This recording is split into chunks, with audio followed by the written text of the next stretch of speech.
Hey, everybody. Thank you very much for stopping by the Bob Dodd Show. Today in studio, once again, we have Rees Neptune and Mike Lowendick, two of my favorite people in the world. Gentlemen, thank you for coming in, dude. Appreciate it. Yeah, appreciate it so much. It's been a minute. We're back 2026, January. That's right. Throwing a date out there. Who knows when this will be out, but it'll be out soon enough. It is funny you said once again, considering like we did have this meetup before, and unfortunately we lost the footage of that talk. Dude, talk about technology a little bit. I mean, both of you guys know technology. You guys live and breathe and eat technology. I don't understand why things disappear. Like, I don't know why it happens. I don't know how it happens. Well, you might have, it could be like, what is it, the holiday curse? Like, I know we mentioned that when me and Heath were on with like his Christmas lights. Like, as soon as the holiday season rolls around, like his progress of his technology from the previous year is gone. So maybe that happened with her. I don't know. We have, so like Angela and I, we're in the process of trying to find lost footage. We might find it. If you do, that'd be amazing. Yeah, we might find it. However, it's like, I have lost 4 podcasts now. Oh, wow. And dude, that's like to me a big hit. Yeah. You know what I mean? Because that's like 4 weeks of like potential. Yeah. Well, not only is it 4 weeks, all that time that, I have, getting things ready and doing all the prep, all the recording and things like that. But, so like it falls short and you just got to realize, man, dude, things are going to happen. Keep going because that's what you got to do. Well, that's the other amazing thing too about you being our host is that you also you have a family, you're a family man, you travel on the road a lot. So the fact you're making this work as a podcaster is really awesome. Thank you. Thank you. Well, it's because of great dudes like you. I mean, I've had so many great guests, Mike, Rees, dude, if it wasn't for you, I probably would. Like one of the first people I told was, this was like after I told my wife, I told Mike, I ran up by Mike. I said, how's things going, Mike? This is what I'm doing. You think that's cool? He's like, yeah, I think you should do it. Go ahead and do it. And then I was like, all right, if he's on board, I'm on board. So really it was because Mike said I should do it. I did it. I mean, Mike's just amazing, like just supportive of everything. Yeah. Like in the last episode we were together is that we talked about board games and Mike introduced me to a board game that I really liked. And on that episode, I mentioned I was making a character for that board game. And now I've made that character and 3 more now for that. Did you bring things that we could show or? Shoot. Well, no. And part of that is because it's a board game set in the Marvel universe and it's like a tabletop card Doomsday game. is going to be out, fellas, pretty soon. Next year, right? I want to be excited December. For it. Dr. Doom, it's just such an obvious, like, we're really, like, needing to salvage this MCU thing. Oh, dude, they're going to do it. Concerned that we have a new Captain America, and they're like, what if we just bring back the old Captain America that we killed off 10 years ago, and now we have 2 guys. Although Sebastian Stan, who plays the Winter Soldier in the MCU, he was just announced as Two-Face in the Batman 2. No way. He was just announced like that's going to be a good casting. Him playing like Harvey Dent. Bring this, turn it to you. But I don't want to. Yeah, see, it sounds already better already. Okay. Give it a kiss. Yeah, no, but like, dude, I'm so excited. I mean, like, we talked about board games on the lost. I'm calling it the lost episode. Was it the first one, or was there one of many? No, you're the episode that both of you were on that I lost. I'm calling it the lost episode. So whenever people see it on YouTube and they see the title lost episode, they're going to know like, okay. Yeah. So, well, like from that point on, that was last year. Which is why it was like, what happened to that episode? Because I texted you for this to get together. Like, hey, everything okay? Yeah, it wasn't that long ago, but it was last year. And I thought I threw a text message out to you guys saying, You did. I missed the episode. I don't know where it's at. But it happens. Like back in the day, I did film school and like I did like an hour-long interview, and I wasn't smart like you and checked for sound, so no sound was recorded. Like the red light's like flashing. Crying for a bit, and then I contacted the guy. I'm like, "Hey, can we just do a smaller version of that?" I literally lost all of it. And luckily, he was a good guy and said sure. But I was like, "Holy crap, this is bad." Man, that's so funny. Sucks. Like, So you know the taste of that like bitterness of like, Is that worse though than recording in a group of people where you're the only one recording? So you just sound like a crazy dude talking to yourself. I sound crazy every time I step on this podcast. I mentioned this because a buddy of mine wants to do like a video game stream with me, and I get worried of that because like I've streamed with people before playing video games and whatnot, and like there's several ones I've played with that, but oftentimes half the group will not be recording their voice. And so when you're talking to them, you don't hear what they're saying. So you're just communicating like you're having a one-person conversation. That's why I asked. You think that's worse? That you're No, I think like you think you're doing everything right. You've done this before. Everything's smooth.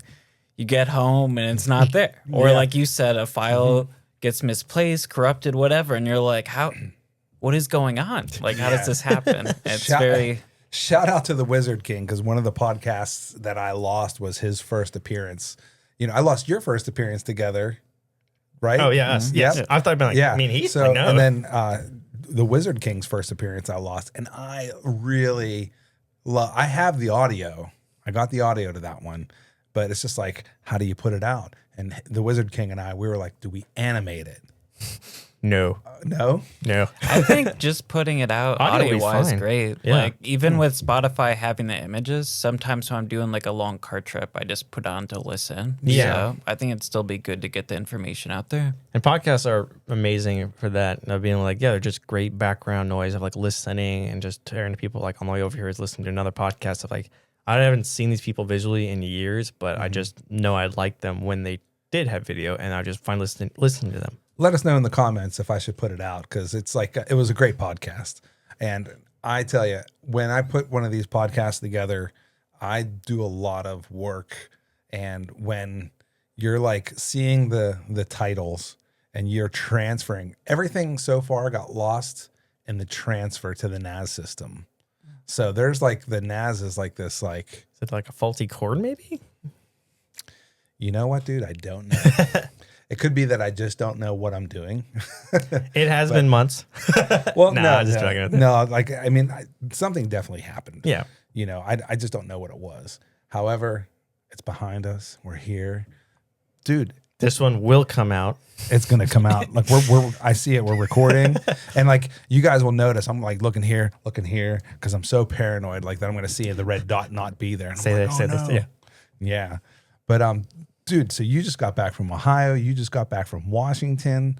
How was the holidays for you guys, man? Hey, you had a holiday break too. Don't discredit yourself. You're a father of a family. How was yours as well? Dude, mine was great. We got a 3D printer. We've been printing things like crazy. You know, my buddy at work, bam,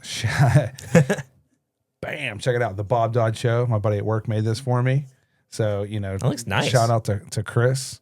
And yeah, it is nice. And I was just sitting there thinking to myself, like, I need to get one for my kids. He was like, they're on sale. Yeah, Ben, you did Bamboo Lab, which is what Heath just got too. He Yeah. upgraded his to the bigger one of the one you have. Yeah, that's It's awesome. insane. Dude, he's probably making helmets and body armor with his. So the irony of that is that I told him, because last year we had such a low work, like I'm gonna try to get back into 3D modeling, and like because I have 3D modeled like weapons and armor and whatnot for like this was in like college days of like making that kind of stuff. People don't realize how annoying that can be, because like armor and weapons is easier. Armor, it's really annoying, especially when you're trying to fit it on a person, because you have to think of it as organic, not inorganic. Which is annoying because in like 3D software, like there's a thing called ZBrush you can use, which is like a sculpting 3D brushstroke thing. It's very not mind numbing, but I would almost describe it as just like it can drive you insane. Of like, I don't know how to draw. Is that all for like ergonomics and the way body movement is? Yeah, that's which is why I love animation, but modeling to make something animated, I don't like, because I don't have that like penmanship of like, I don't care about the freckle in this person or whatever like that. It requires a really fine hand and a really good attention to detail of understanding how like flesh works and moves and whatnot. And so like making armor, like good example with like the Mandalorians from Star Wars, like they have cool armor, but is that what you guys did all holiday? no. We went up to, for I guess we'll talk about for Washington State. We went up to Washington State, spent time with our mom and her younger brother. And our grandmother has recently moved in because our grandfather passed away 2 years ago. And so we've been making the house accommodating for her. And the big project we did up there is we actually extended the entryway into the garage, which has like a fridge. Before, she had like walk out to a patio, go down some stairs to get to the fridge. Now that patio is extended by twice its length and now goes out to it's a pure flat base. And then there's some steps going down to the cars. And so we did that as our big project. We organized the garage again. Nice. That's awesome. It was a solid project and it looked really good. I think all three brothers up there hitting it hard then? Just mean. Just you? Mainly Heath. Okay. It was something that he didn't really need hands like assembling it. It needed hands like get the stuff up to the patio. Make it with Heath. Yeah. Neptune makes it. Neptune makes it. Yeah. Damn it. I said this on his. I made it. Neptune makes it. Shout out to Neptune makes it, man. And like and subscribe. God, he better. Heath, start early. Start making those videos because you were going to make some during Halloween. And I had to tell you, like, don't do this now. It's Halloween. We're going to be making the haunted house. And it turned out so good for it. Yeah, dude. He told me that some kid, like, broke that globe on your mom's head. They decked her. And, like, it was... I knew something was wrong because her mom served in the Navy for 20 years. And she's got that tone of, like, you're going to die if you, like, cross me. Yeah. And so... none of us saw it happen. Only our two roommates heard it happen. And so she was playing Madame Leota because it was Haunted Mansion theme. And the outfit we had for her was basically a foam table with a curtain on it. And we cut a hole in the center of the table. She poked her head in. We put a glass globe on her, and she'd basically be like a spiritual table, like floating around, it was pretty cool. And actually, it worked really well. And the person who came in, there's no way you could hit her. Like she's almost half the distance from me to you. So you have to like really want to hit her. And so they decked her. Like it's not like she like was like boo. You know what I mean? Like it's like she was in place. What prompted a dude that, like he was what 15, 16 or something like that? It was two girls and according to Jonathan, our roommate who was manning the entrance, and actually, Mike, you were actually doing that as well. Which, dude, thank you so much for just coming in and clutch, helping us with the Haunted Mansion. Always clutch, bro. It's the Lowendick like glamour. Like he's amazing. You're like he's just one of the most nicest, humble, like quiet guys. But you just love having him around. He's like he just got that personality. And did you see it happen, Mike? Or I did not because it's set up like a maze. Yeah. I was very confused by it because, like he said, his roommate Jonathan comes running out and he's like, "Hey, did you hear that?" I'm like, "No." He's like, "We have to do an announcement because someone thought it was okay to hit someone with a thing." So he very professionally is like, "Hey, like no one's gonna touch you, none of this. So like, you have a safe word like in the lines." We tell them if it's called Happy Haunts. So if you're like super freaked out, because there's some scary stuff. Oh yeah. So if you're like too freaked out, you say it, everything stops, and you just keep doing the maze. So but yeah, he just told him like the rules and like we can't have this happen again, and everyone was fine after that. In the first place, do you know? Like the dude just like reached and it was so. It had to be a tall person to get that reach to break that globe. It was two sisters, and according, I can't remember, was it Jonathan's? They actually this was their second time coming in. So they had already gone through it, knew my mom was there because my mom was saying they were already like waiting for her, which means this had to have been premeditated or something. Oh, so this is deeper. This is premeditated. Possibly, but it's just very much because my mom was saying that when they came around the corner, like the oldest one was like, "There's gonna be someone here. There's gonna be someone here," and she was the one who decked my mom. And so, the girl decked her. Yeah, it was because it was just two sisters. The older sister did it. Oh, I thought it was a guy. No, it was two sisters. So the older sister hit my mom in the head, and my mom rightfully is like, "What the fuck?" And like she like yanks off the outfit. The sisters start running through the scare sections, clearly afraid for very justified reason. They run through our Jonathan's wife Desiree, her area, to get to the back patio where my area is, and I made my area look like a tomb. Which actually, the video is up, I think. Yeah, that was my area. And so they starting walking to the tomb, still running for my mom. And I hear my mom yell for me to stop them. And so I bare the doorway so they can't go anywhere. And she comes around the corner and confronts them with a different group that's not connected to them. Yeah. And she just puts the living like fear of God. And it's great being her sons because I'm in that tomb. I'm stopping them from going further. He's in the backyard and he can hear it because we have all the walls closed up. You can still hear sound. He can hear that tone, and me both like, oh yes, no one's gonna die right now. So it's I had another by Samuel. This was like second time ever doing a haunted thing of any kind. So he's an introvert. He doesn't like socialize as well, and so he was posing as a statue that would come alive, and so he was in the corner just quietly watching, like what is happening? Like, oh, so just wait, this is gonna be so exciting. Did you guys have to call the police or no? Nope, my mom set the. She's such a good, scary, authoritative figure of your standpoint. Like, I'm not mad at you. I'm mad at how you've ruined the experience for everyone else because now we can't do this anymore. This whole area is now ruined. I'm gonna have to go sit out now because now my ears are ringing. It's hurting. It means I can't help the haunted house. Everybody after you now is gonna have to suffer for this. Basically, just beautifully putting the blame on that fact that like you have ruined this for everyone else.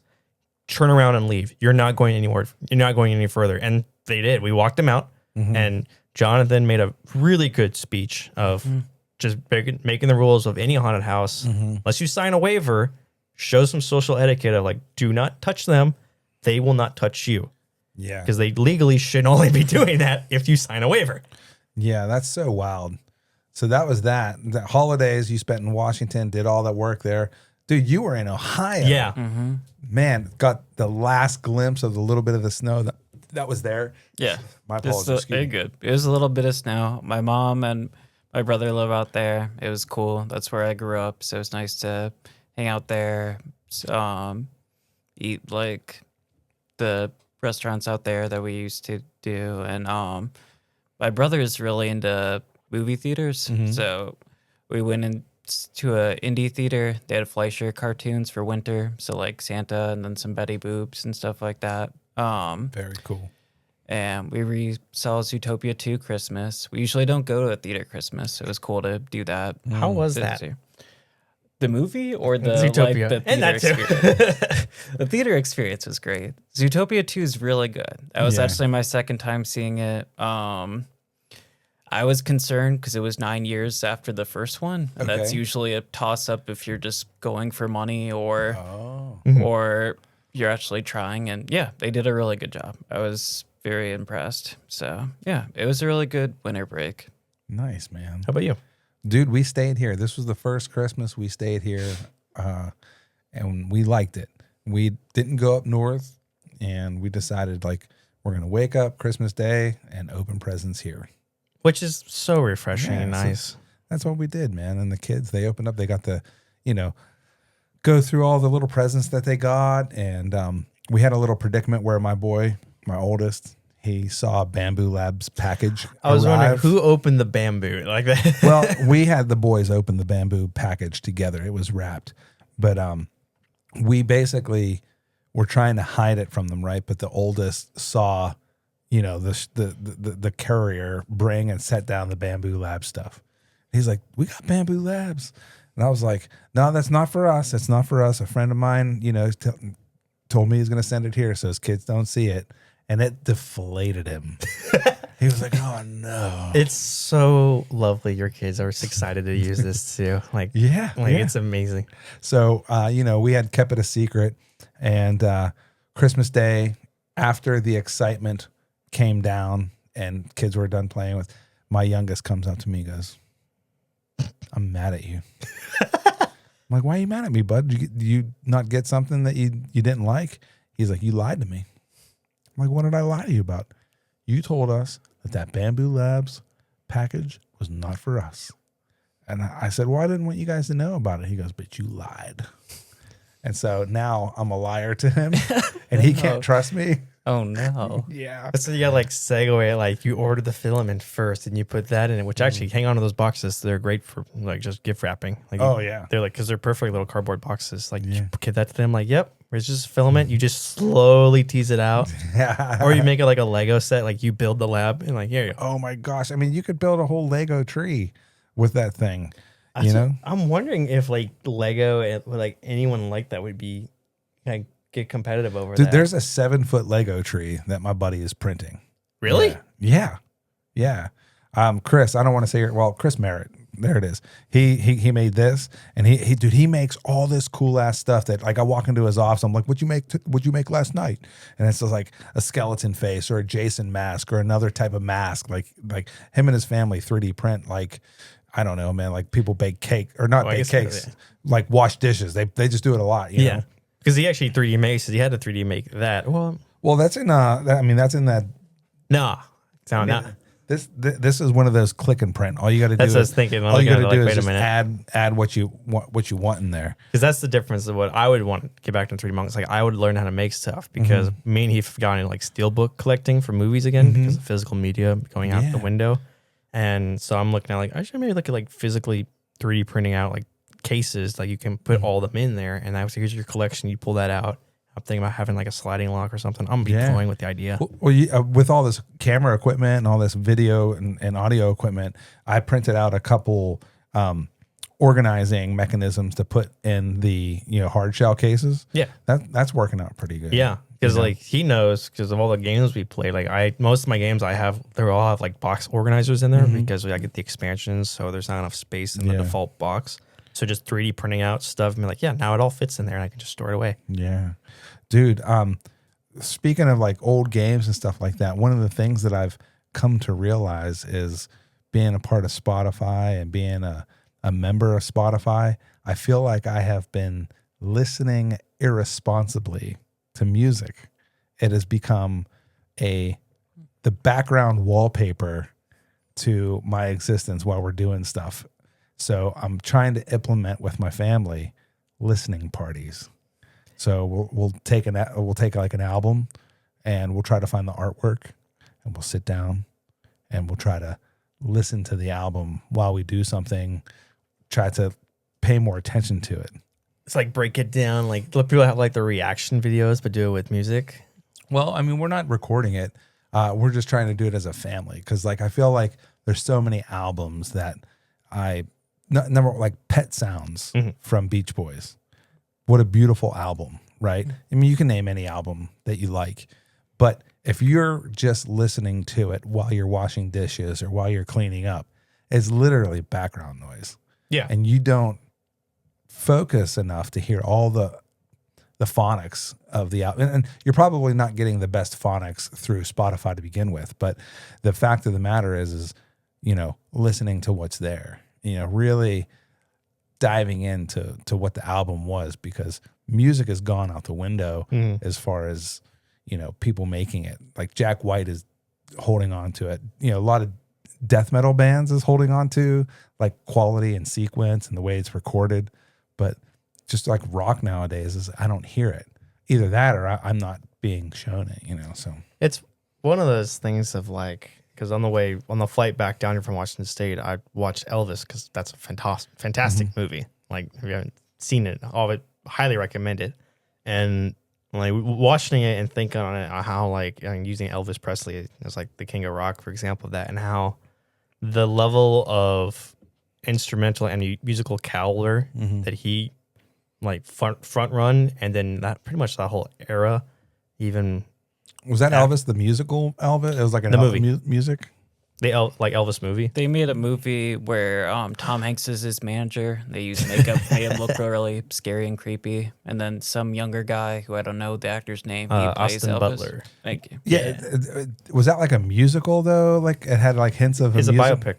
It was a biopic musical about Elvis's life, and like on it was. But did they go on the music dance and stuff like that? Like. I don't know. I heard it was like somewhat of. I haven't seen it. You'd love it because like you grew up in like that kind of music and that kind of era. You would love it because I'm not that old, dude. I'm 46. You've heard of like Elvis when he was alive. No, dude. When Elvis died in like 84 or 82. Yeah, I mean, so like, you were a kid at least, like a baby, not understanding what the difference of sound is. Yeah, your dad was like, listen to this album of this amazing artist that everyone doesn't appreciate. Hot Wheels and blocks in my mouth while Elvis is still around. Hold on one second. Hold up. What year did Elvis die? 77, dude. I wasn't even born yet, bro. Okay, so while you were in your dad's body as a DNA sample of a cell, Elvis was slowly. Dude, September 7th, I should scratch that out. My social is this. No. Hey guys, call this number and if you need me. Yeah, 1-800. But Man, yeah, Elvis. you're saying though it shows a time period of music and like you're able to appreciate it more.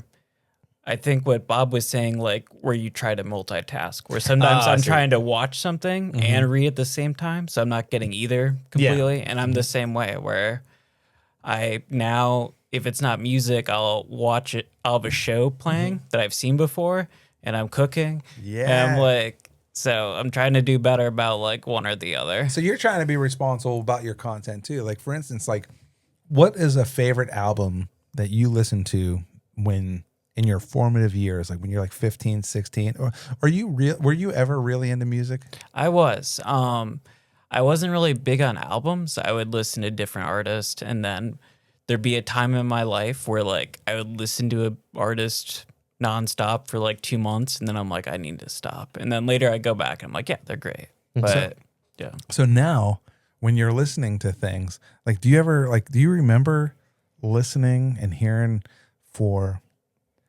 I don't know, different chord progressions or tones? Like when I was when I first got into music, it was Pablo Honey. I used to make fun of Tom York of their song Creep.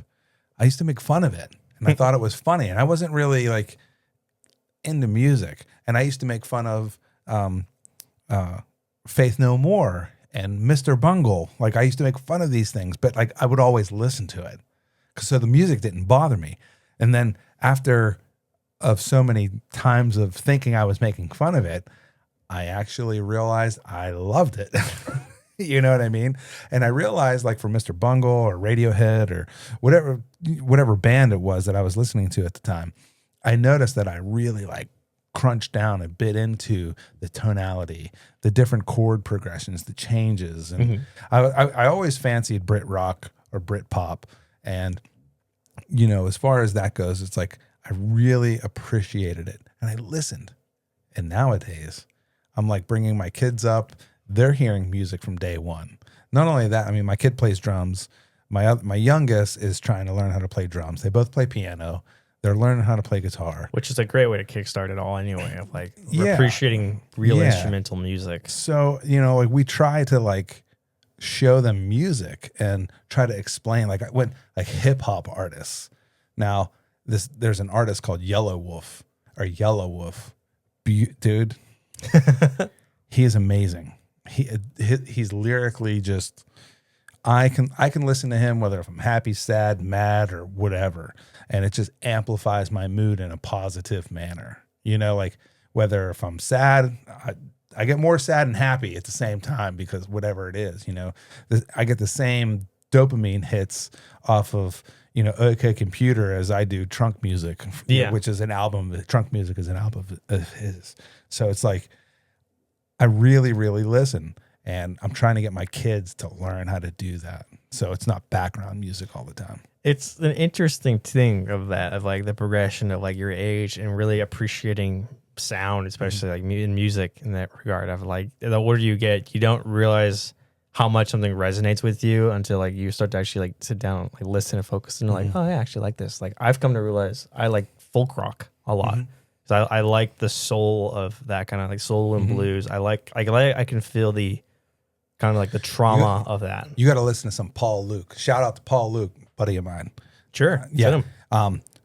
His album's awesome. Now, like with you and both of you, I mean, coming up playing video games, I feel like video games that I think about in the past, besides, like Tetris and Mario's and all that stuff, I know more people who became composers because of the game Zelda than anything else.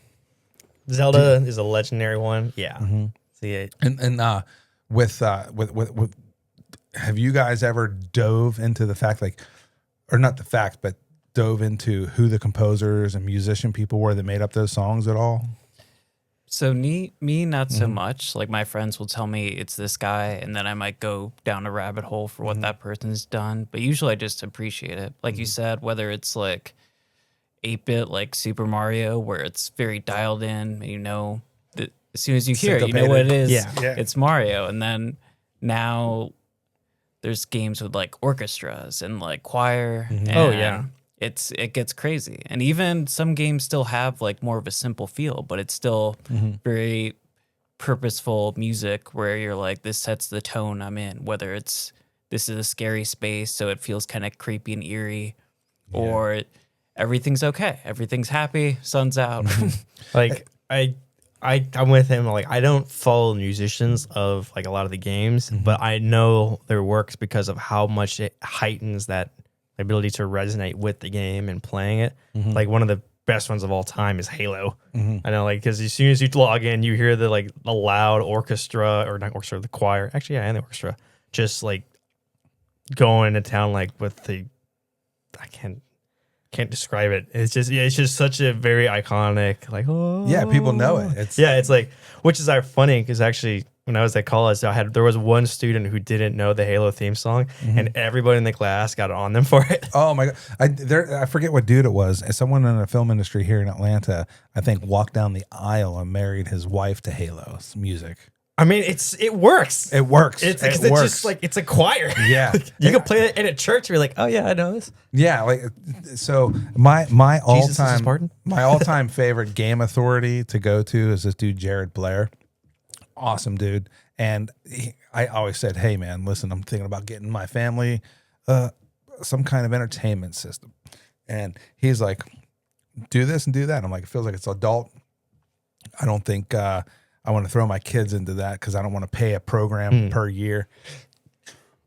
Apologies. He's like, classic Nintendo. So what did we do? We bought that NES little game box. It's a small one. The mini, it's great. Or if you want to go like also engage in, like, you got like the classic stuff, like they don't make it anymore, like Rock Band and Guitar Hero and like the musical games. Those have just fallen to the wayside. Like getting those fallen to the wayside of Rock Band? They oversaturated the market, and that killed it. And then they tried to bring it back, but then a different company tried to bring it back simultaneously, and they just ate themselves. No. And now Rock Band, they have an online server where you can download songs, and it's slowly getting rid of the library because they can't afford the music rights. Yeah, because the company who owns Rock Band also owns Call of Duty. Yeah, it's a weird crossover how that worked out. Well, Paramount companies for sure. And I remember the article when it came out because it was a leak that they were at like a press conference. It was like a shareholder meeting and whatnot, and they were leaking that they were looking at bringing back Rock Band for mobile. Wow. So I was like, oh, that sounds kind of cool. For mobile? Yeah, but when they like revealed the images, they were clearly AI generated, and people were up in arms over that. I don't want to play an AI game. Like, yeah. It's Rock Band. We haven't had a Rock Band in forever. Yeah. Well, that leads to a whole other discussion of that. I'm for AI and I'm against AI all at the same time. It's just like, what application are you using it in? It's an interesting thing because in December, they have the Game Awards, which is the equivalent to the Oscars or Golden Globes. It's for games because games are also an entertainment market. They had their awards celebration. And at that celebration, it was revealed that a new game that's been hyped up for years with no information on it the title was revealed. And if you're familiar with Dungeons and Dragons, it's this company called Larian who made Baldur's Gate 3. And Baldur's Gate 3 is the biggest role-playing game to come out in the last few years. And so they're coming out with a new game, and they finally leaked the title of it.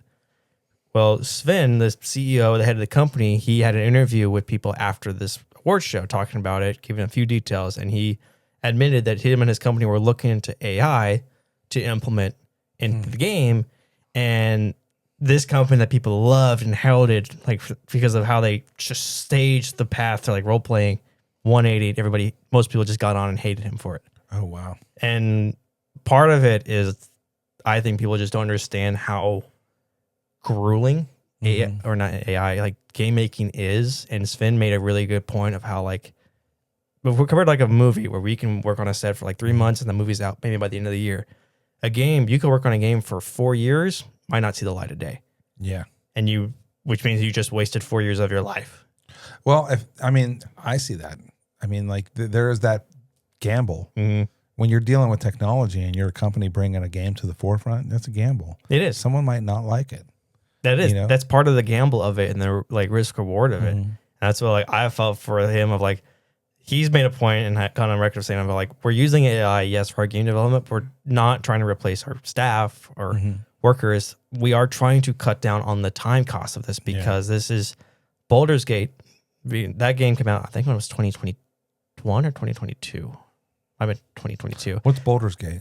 If you're familiar with Dungeons and Dragons, actually, on the Lost episode, I talked about a game called Mass Effect. Yes. And the company who made that game, BioWare, they made Baldur's Gate, which was set in the world of Dungeons and Dragons.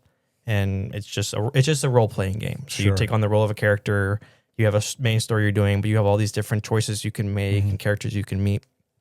Baldur's Gate is the latest entry in that franchise. Okay. Larian took over after BioWare sold it to them. You know all the ins and outs. I like following this stuff. Yeah, that's cool, man.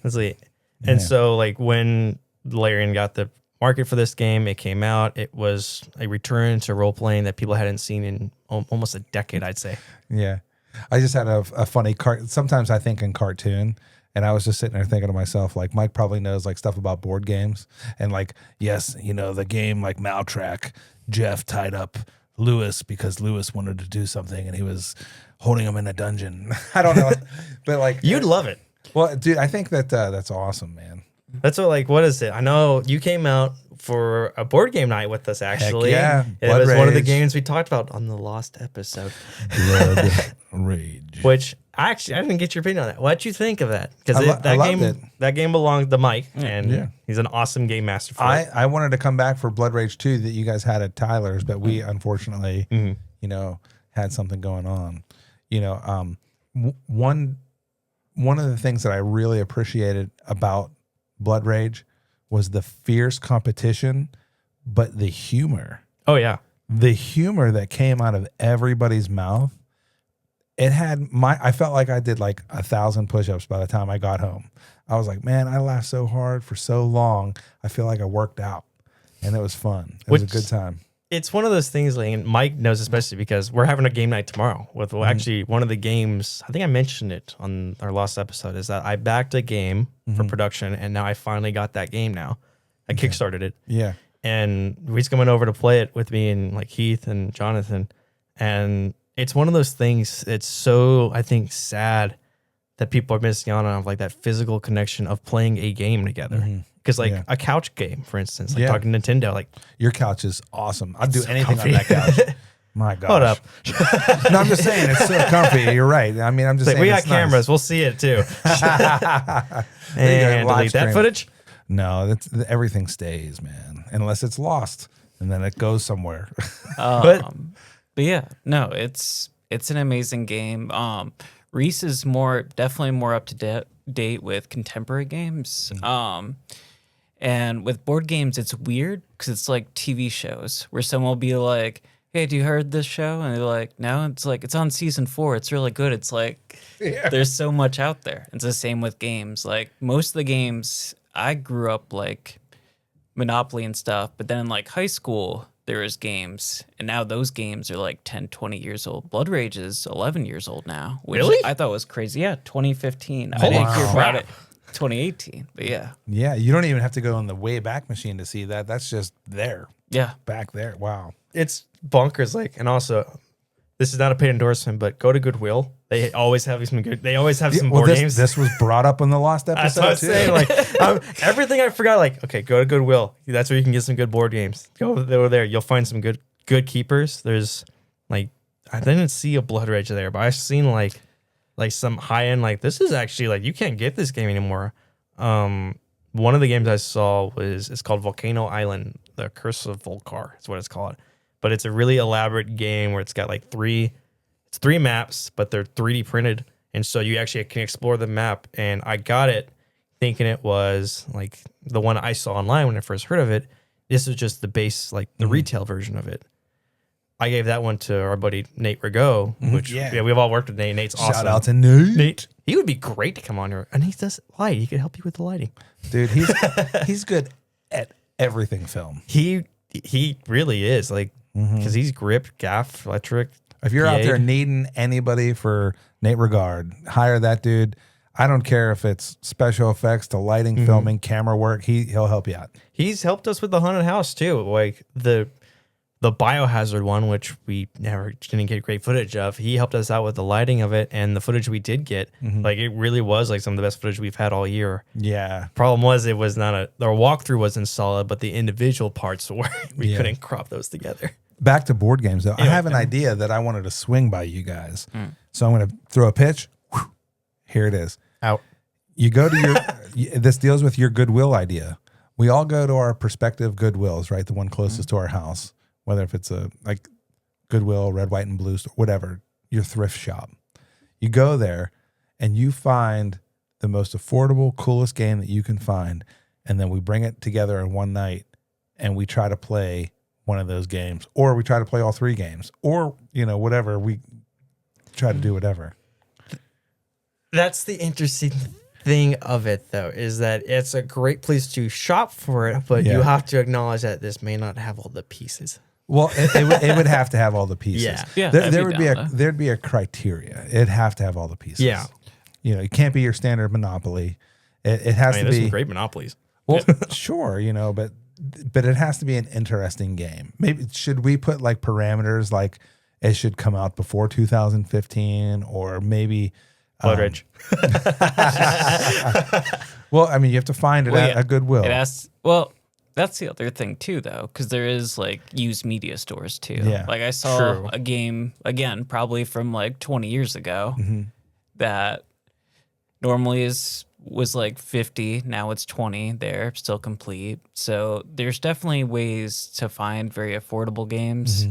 My way I found games was always through word of mouth and testing it with someone before I bought it. Because Blood Rage and pretty much everything else I owned, I tried it with someone first, because some games do get expensive. Blood Rage, because it's miniatures, I think it's like 70, 80, which is a lot. Hey, I have a 3D printer right now, so if you need anything, I know Heath is busy. Yeah. Well, actually, because you were there. Like, you saw, like, we 3D printed out, like, you for guys the Blood Rage thing. You guys have a glass case of just a bunch That's of figures. for one board game that I really want to reopen and play again. Because that's one of the ones he was just talking about, the testing and like that. That's for it's a board game based off a video game called Dark Souls. And in the video game atmosphere, Dark Souls is considered one of the like peak hardest games of all time. Kind of hard to get into for it. But as a board game, it's actually pretty cool, because one of the chief mechanics of the game people love is you're fighting bosses, and the bosses all use unique abilities and movesets. And the game translates that very well. Yeah. Oh, one of the parameters should be the game should be over. It can be played in full within like an hour. Yeah. That's going to be hard for me. But that's the task. But for the, Yes. We'll find some sort of party or hour-long adventure game. Yeah. Your Marvel game that we could maybe fit that under an hour, because we can Marvel lose. Champions? Yes. It's a 2-hour game. And Yeah, you lose 60% of the time, Bob. Oh my God. It's one of my favorite games.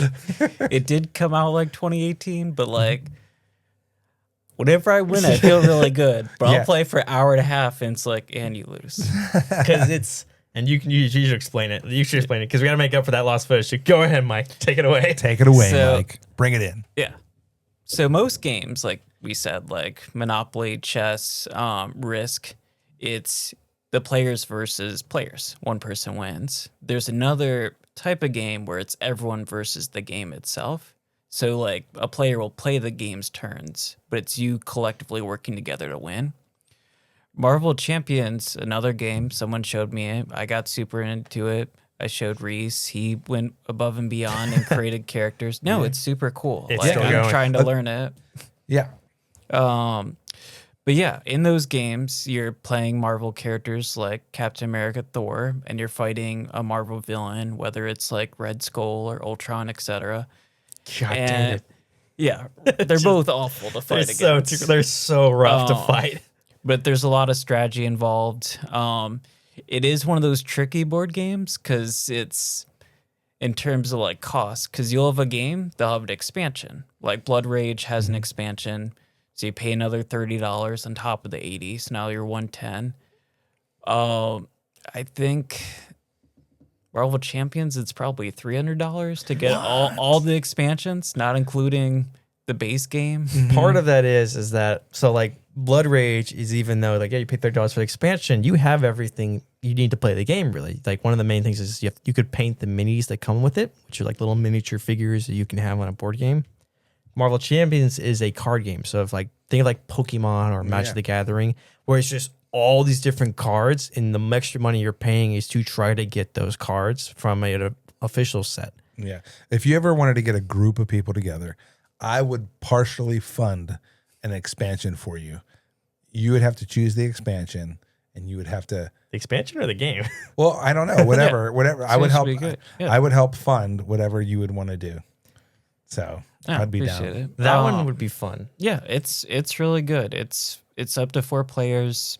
Like I said, it's usually an hour to 2 hours, depending on how familiar everyone is and how hard the boss is, because some bosses will beat you really quick. Like that, like the Red Baron, like Yeah, just the Red look. Skull? Yeah, Red Skull. Sorry, Yeah, Red you're Skull. good, you're good. The look of that guy is scary enough. Oh yeah, and like the first time we played, we fought Ultron, who in Marvel was like he's like the AI villain of like Marvel in the MCU. Who's the guy in the Lost episode that we were talking about that was like the drug addict that turned into Sentry, It's Bob Bob. Reynolds. Yeah, Bob Reynolds, the So Sentry. you should still watch Thunderbolts. It's definitely not a kids movie because it deals with depression and bipolar and violence. and drugs. So like, say in our last episode, because Mike showed me this game, I fell in love with this character called the Sentry, who in Marvel, he was written as their lost Superman. In his debut comic, he comes across as a dude who's drunk, who's overweight,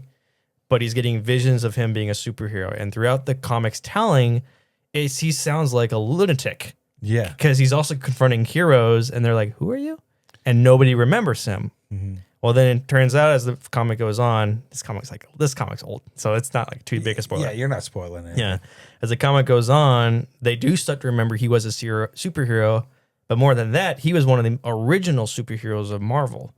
And what's kind of cool is actually, I don't think I mentioned this in the last episode, is when his comic was coming out, his debut comic, Marvel also did a marketing campaign with Stan Lee, because he's like one of the heralds of Marvel creation. And Stan Lee confessed that, like, I didn't make this guy, but I lost him. Like, I don't know where he went. I never published him because I don't know what happened to, like, where this character went. And so he was gone. And so Sentry came out in 2000, but Stan Lee, who's been writing comics since, like, the 60s, was pointing out, like, I don't know what happened to this guy. So technically, he is one of Marvel's original heroes. This is all a lie. Because it's for marketing, but it sold his debut really well. And in the comic, they explore it really interesting of a dude who's basically, yes, he is Marvel Superman, but he's a Superman with a Jekyll and Hyde complex, which is very interesting. Dude, that's a movie in itself. It is. It was a really good movie, Thunderbolts. It was, and they actually changed it too, because the last Spider-Man movie that came out, No Way Home, one of the plots of that movie is Spider-Man has the whole world forget who he is so everybody can be safe.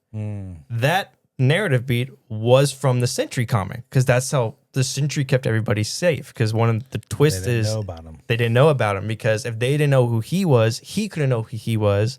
And because his powers are kind of like a Jekyll and Hyde, as he becomes like a model of good. It basically, he has a dark reflection that's everything that's wrong with him that wants to do bad. And so you cannot have the other. It's a sad coexistence, but I love that character to death. And like, I made it for a Marvel Champions game and we played it, and he is helpful, and it does balance that pretty well. My oldest is getting into that age group where it's like I can start showing him all this stuff, and I'm excited for it.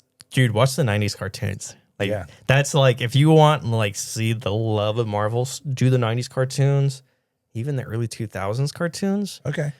I wouldn't go past that. Why not? Okay. Well, in terms of quality of story, quality not in of terms of story, violence or anything. No, it's not necessarily violence, although the 90s cartoons get very dark. Like they get like, I remember the Batman cartoons. Batman's great. Dark. Yeah. Yeah. Yeah. It's dark, but it's like, but it's also one of those things too of like, we're talking about like, This is where your brother would have the best Batman voice. oh, he would, because he's watched all of it. That was his like shows he grew up on watching, whereas I was watching like Teen Titans and like more 2000s and even like the 90s Spider-Man show. Like I love that one. And now that I've watched X-Men, like X-Men, it's amazing.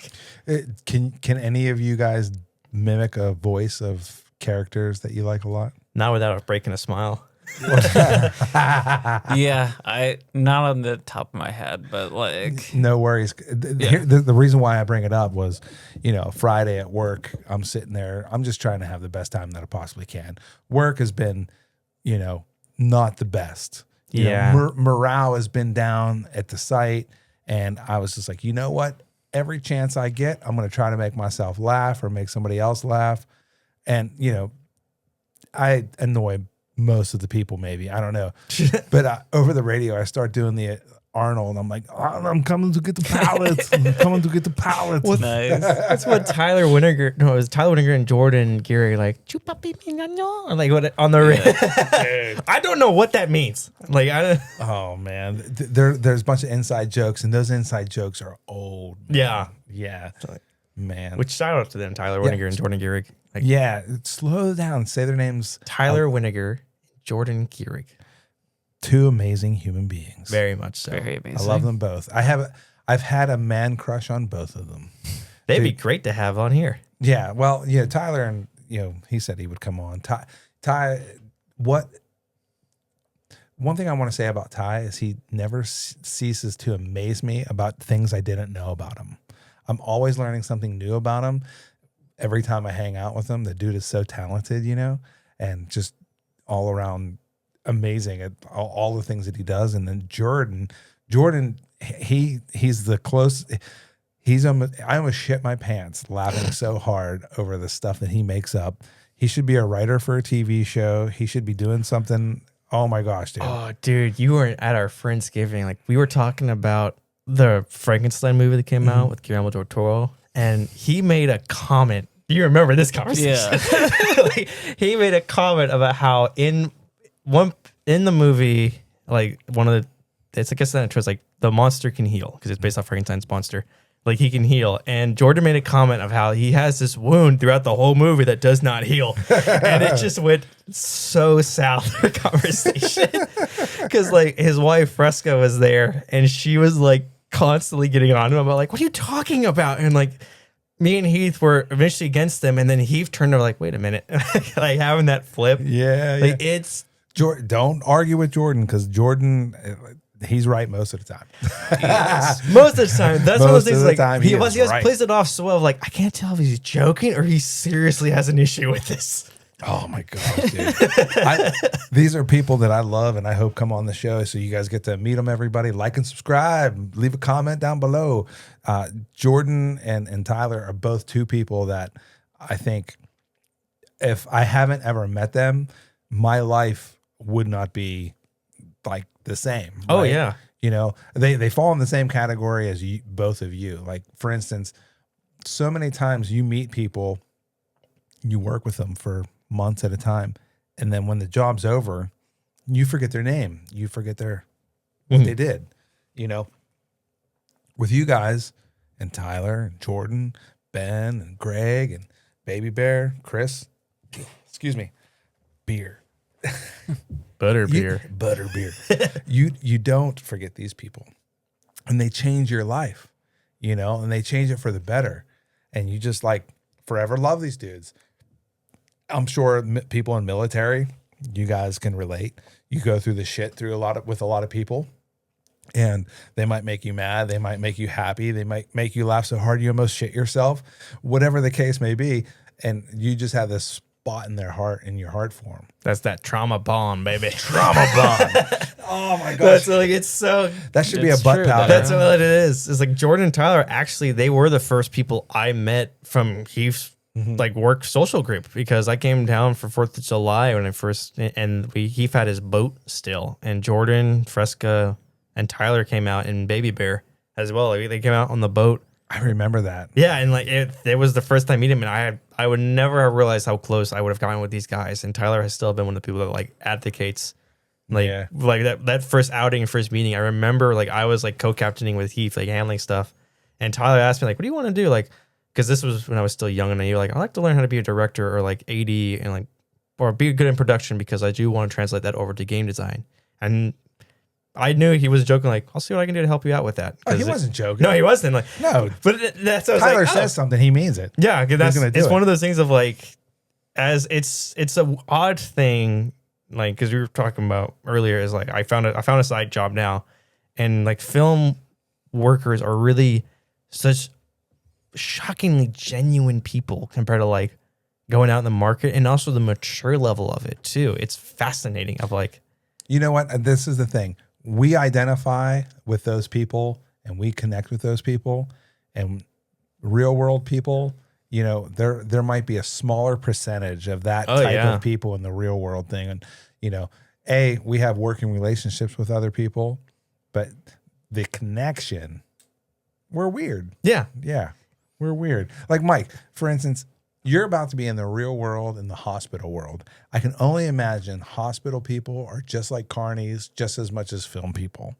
You know, I thought construction workers were going to be carnies. Nope, they're not. Well, it depends. Have you watched Scrubs yet? Because that's one of the most recommended What? medical shows of like, if you want to know what the medical life is like, watch Scrubs. Lost episode, we talked about Scrubs. Yes, we did. And I thought I texted you. I texted Bob where I'm like, a lot of parts of Scrubs I really like. Mm-hmm. It does take me out of it every time they're like, what if someone's burying a hole? I'll cut to guy burying a hole. And you're like, I guess. But no, like the genuineness of their team and how they're goofy but also serious. That's time. It was really good. That episode, which is spoilers, but it's like decades old. No, like where every one of the departments, like the person trained to be doctor, and then surgical and stuff, they get a patient and they're like, they're not going to make it. Mm-hmm. And you thought maybe one of them would make it. None of them did. And they're all just like reflecting how they tried really hard and it didn't work out. I'm like, that's really bold show and very impressive. Which is why like it's still like one of the most accurate medical shows, because and a lot of people credit it because like it doesn't. That is one of the notions of the behind the scenes of the show, is that the consultant they had who made the show was a doctor too. Mm-hmm. And he's like, you can joke and have fun with it. Whenever you're there being medical, keep it real. Don't sugarcoat it. Don't make it inaccurate. No, these are real things that can happen on a show. Yeah. And not a show, in a hospital. Like, this is serious. I had Dave Comides on, and Dave's down. Yeah. Dude, I wanted to talk to him about Scrubs and I totally forgot. Did he work on Scrubs? No, but he worked on ER the first 3 years of ER. It's not the same. It's not the same. It's ER. That established the medical drama. Grey's Anatomy would not exist without ER. Dude, I have a feeling like, dude, thanks, Dave. Dave, I love you though. You're so right though, man. You're so right. I grew up on Scrubs. I didn't watch ER. I'm sorry. Dude, ER. And Royal Pains, which Mark worked on, which also a good show. Yeah. But ER was like everything to everybody back in the day. That was like that was the first Game of Thrones, basically.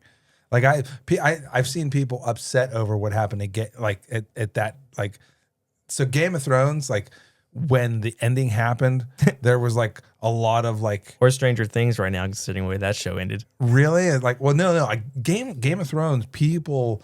Oh, they were pissed off. They were like, they lived Games of Thrones. People lived ER, man. I know. Like, I'm sitting home and watching ER. I'm like, you're with who, dude? your girlfriend and your mom? Like, all right, I'll see you another day.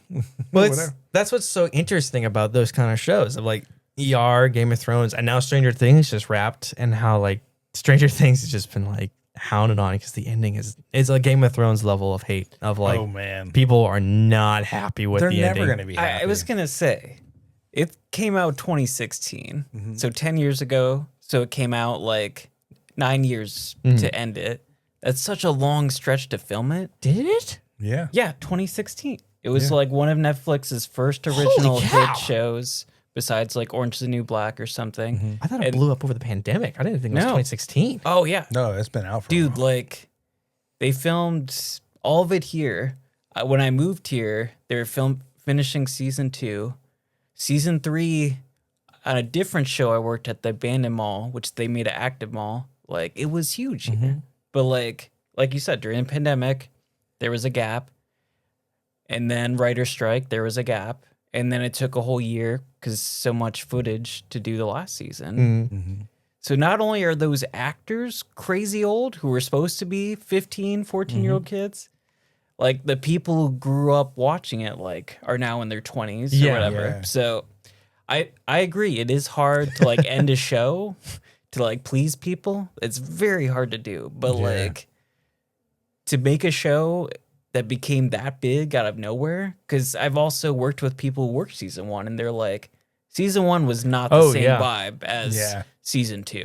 Like I know he At told me all. like David Harbour, who plays. I already forgot the name of the character. the sheriff. Yes, the sheriff. Thank you. Like, he had like interviews like, I thought the show was gonna be a piece of shit. Like when it came out. Dude, season 1 was like, dude, they're trying, because like I worked on a movie called Super 8, and everyone was like, oh, this is just a spin-off of Super 8. And I was like, okay. So I'd really never like attached myself to it, because like everything that I've done on Super 8 and worked on in Super 8, it was just like, I watched the movie, but like it was such a strenuous job that I was just like, oh man, I feel bad for everybody that worked on Stranger Things if that was going to be that. But it has nothing to do with Super 8. No. So I finally watched the very first the very first season of Stranger Things, and the thing that came to mind was the music. Yeah. And I was just like, I identify with this. This is the audience. I'm the audience they're trying to capture. Which goes back to your thought of like music is the key to the soul of attachment. Because I know like I think of like when we did Ozark, like I think all of us worked on Ozark, right? Yeah. Yeah. It's so like there you go. Yeah. So like did you watch Ozark before you worked on it? Yes. So when I first came to Georgia, it was October of 2017. And I was like, man, it would be so cool to just jump on, like Ozark or Stranger Things or The Walking Dead, when I first got there. Because like I did like Stranger Things season 1. I thought that was like. Did you do that in the order? Because you did Stranger Things, then you did Ozark, then you did Walking Dead. No, I mean like, I never worked on Stranger Check that Things. box off? But I did work on a spinoff of The Walking Dead, which was called Tales of the Walking Dead. Yeah. So I was. We did. Yeah, we did.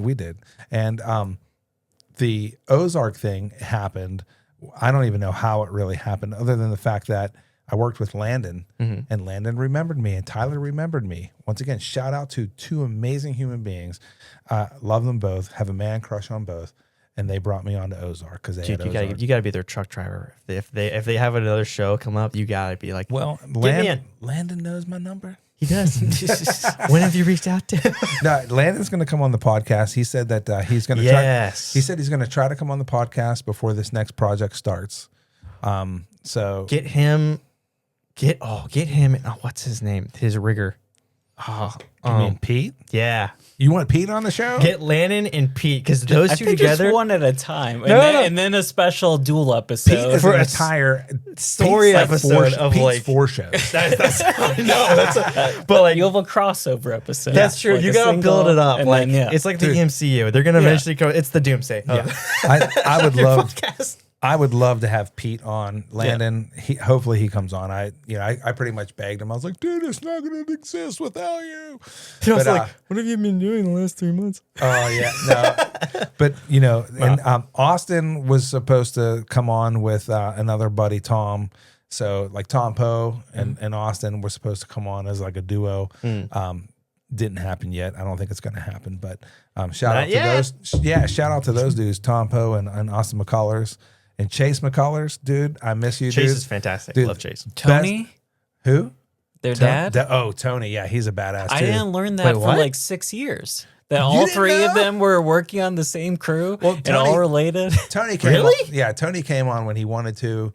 Anytime Austin had time, like a spot, he came on. But Austin, an amazing operator of the law, dude. I don't think there's anybody better at the law than him. I think he's the best. I mean, there's probably people out there like, comment, subscribe. Tell me is Hey, here's my number. Are you hiring? yeah, no, but like, No, I'm not a best boy. dude, Chase. I looked up. He was like 15 years younger than me, and I was still looking up to him. Like, what is he's still like one of the guys like, yeah, I'll follow you. Well, what did I say? Like, the first show I ever best boyed, it was Chase was the key on. And he had another buddy of his named Will on there, Will Schuster. And like Will was the key grip and I was his best boy grip, and credit was non-union. We didn't have a lot of labor, but it was still one of the things of like, no, I trust Chase. Like I'll do whatever you say, man. Cause you know your stuff. And even though weird to say, like, I think I am older than him. But like all three of his guys, like, you're not older than Chase. Yeah, Chase is older than you. How old is Chase? You're what, 19? How old are you? What? That's a joke. That's fair. I did say you knew Elvis. Which credit? Yeah, no, I do believe Chase has a couple years on you. Yeah. But no matter what, man, we're talking about film community here in Atlanta, Georgia. And I got to tell you, the Gripolotopus crew is second to none. For everybody that's out there that's on a A-list crew, you guys know about Landon. You guys know about Landon's crew. They do some work. Yeah. That's 100% true. And every one of us, like, brings good spirit to Payne. I just texted Payne Goddard, or not Goddard, sorry, Goddard? How do you pronounce it? Goddard, thank you. Like, I just texted Payne, like, hey. Like, shout out to Taven and Payne. Yeah. Hey, awesome dudes. What's the name of their show? You don't remember? I listened to their first episode. Come on, non-essential dialogue.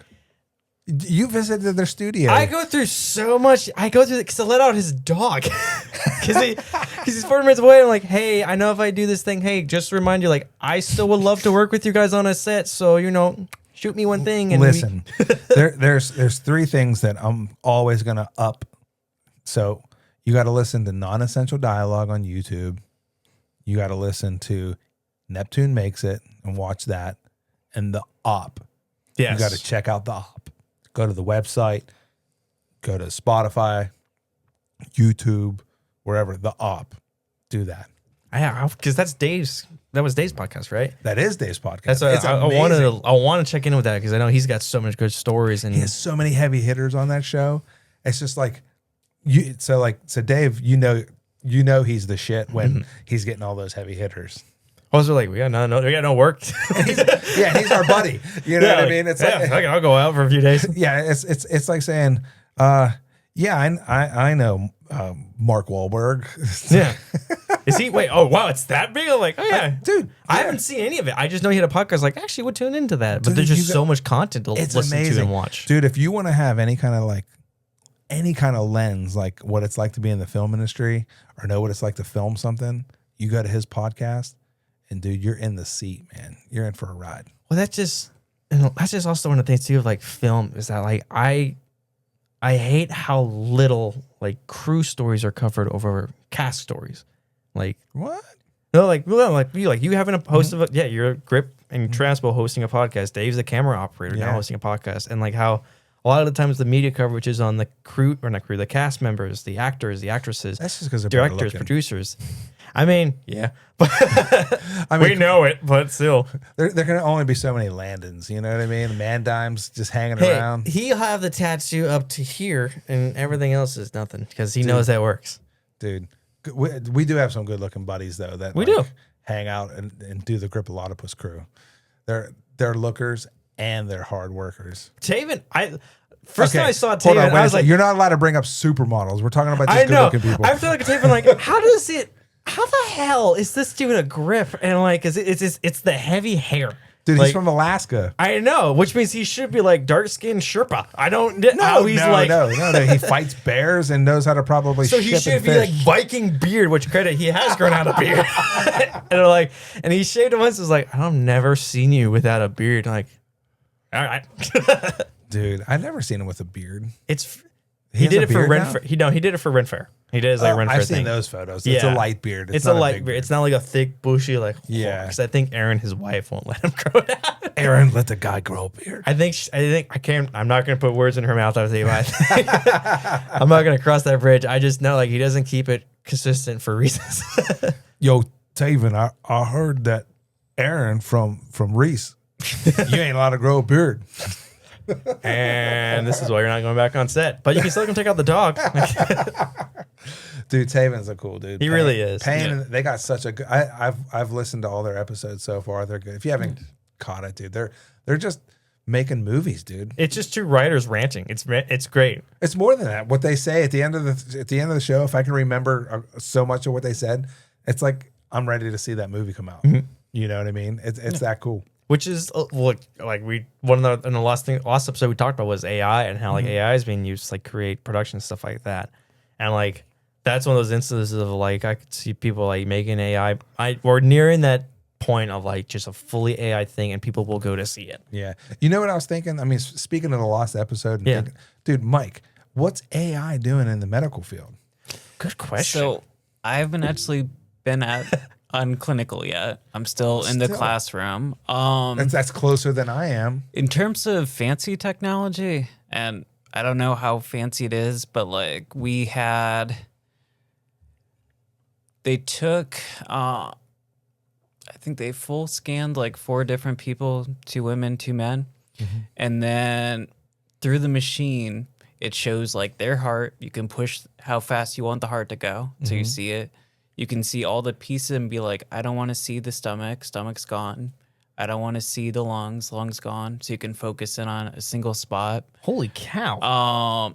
So that was really cool. And it literally looks like, gosh, what is it called?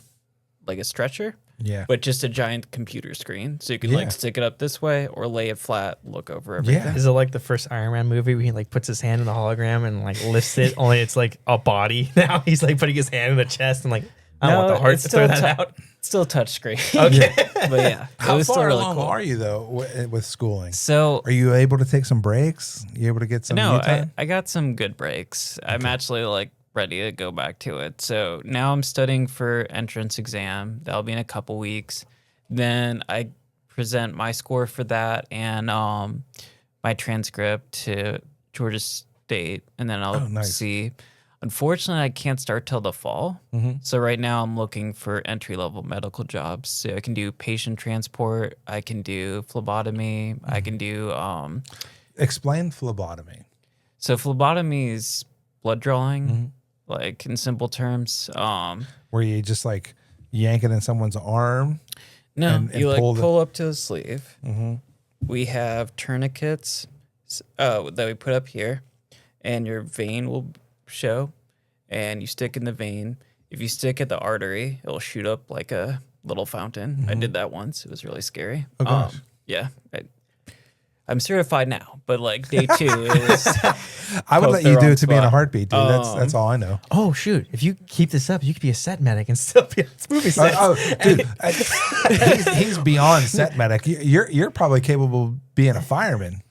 I still have a lot of training. I also this year have to take so better modest. care of myself. He's so modest. I mean, get he could be strong. the office fireman.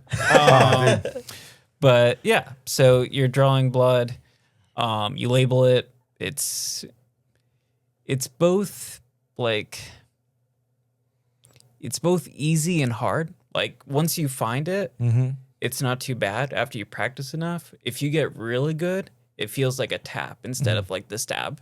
Yeah. I'm not there yet, but Is yeah. there anything you're nervous tapping? If you in the need someone to medical field? practice on, I'll let you. Thanks. Like, is there Appreciate it. anything like the blood is what I'm like? Is there anything nervous you've been like? I don't feel comfortable doing this.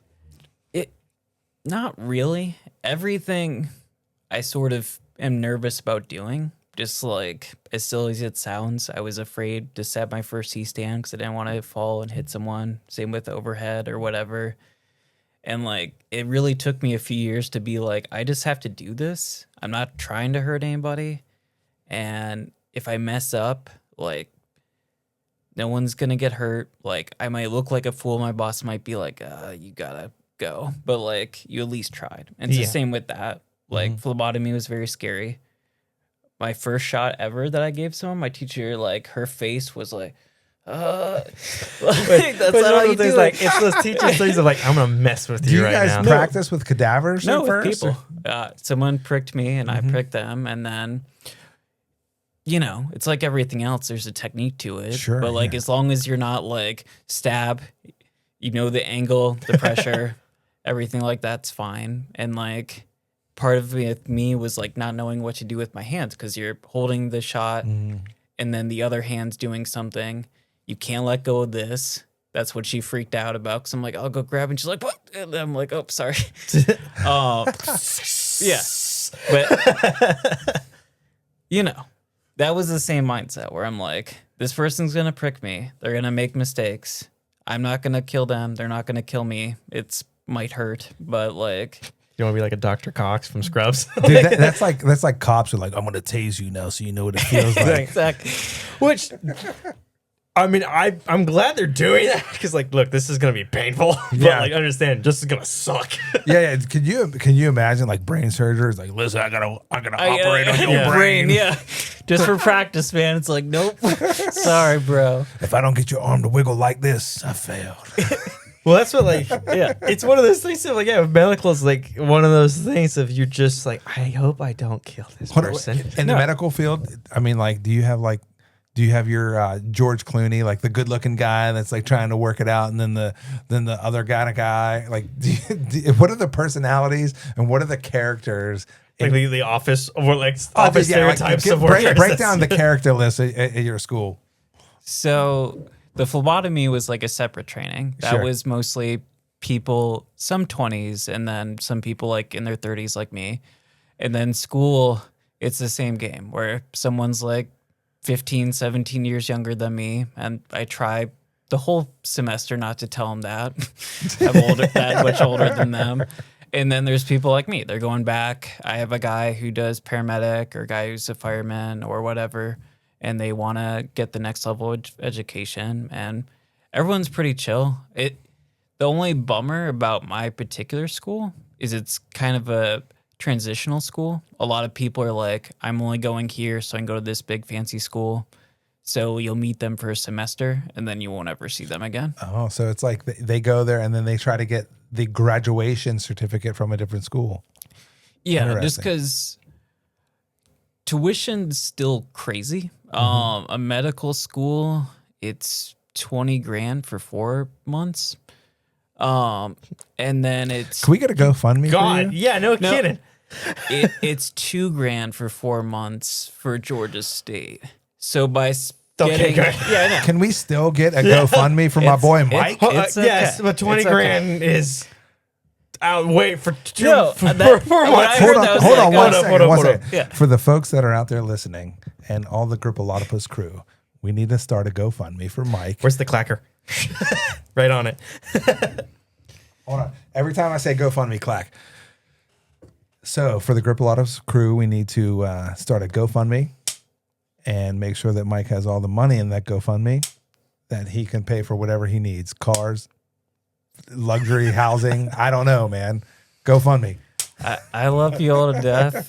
I'm good. The state's covering it. That was the fun thing too with the $20,000 one. They're like, so the state will cover $10,000, and you just gotta come up with $10,000 every semester. That's and a I'm lot like, of money, Mike. that's what That's I said. I'm like, that's not happening. Yeah. So these people are like, yeah, it's $2,000 for 4 months or a semester. I'm like, that sounds nice. Well, we'll do that. Still a lot of money. I know, but like Credit medical, you will, if once you get the gig, you will probably make it back quick. medical it pays back quick, and they have a lot of programs where a lot of Nothing pays back reimburse quick you. anymore. I don't care. Nothing pays back quick anymore. Yeah. We need to help our boy Mike get his way so he don't have to pay for them books. What are you thinking, Rees? I mean, I'm not gonna disagree on that. I'm not helping anybody. Heck yeah. But it's just also like I need money too. Well, that's what I'm saying. You've all Here, supported I'll give you me. money. You give me money, and he gets Not Us a us single both money. What's that skit where the guy's like, I owe you 10 and you owe me 20 and you owe me 5 and the guy ends up with 20 extra bucks. Just like mixes around. Because our mom, like, she works medical as well. Like me and he's Talking to the mic. I don't need to. You're biting the microphone wrong. Oh, that's on camera. That's gonna be old. That's gonna be and still single anyway.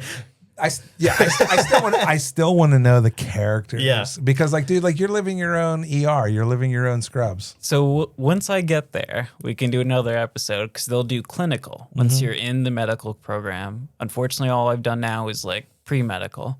Once you're there, Then you're doing the 12-hour shifts and stuff. Mm-hmm. And it's funny because like basic like doctor visits, because get sick or whatever, you go there and they're like, so how's it going? It's going good. And they'll like draw my blood and they're like, oh, you did a really good job. And they're like, what? I'm like, that's what I want to do. They're like, yeah, it just takes practice. Or I tell someone that I'm transitioning careers because I want more stability. And they're like, it's not in the medical field. And I'm like, I'm on my feet for 65 hours a week. Yeah. And I start at 7 a.m. and then 6 p.m. on Friday. And they're like, oh, I guess that's close enough. Yeah.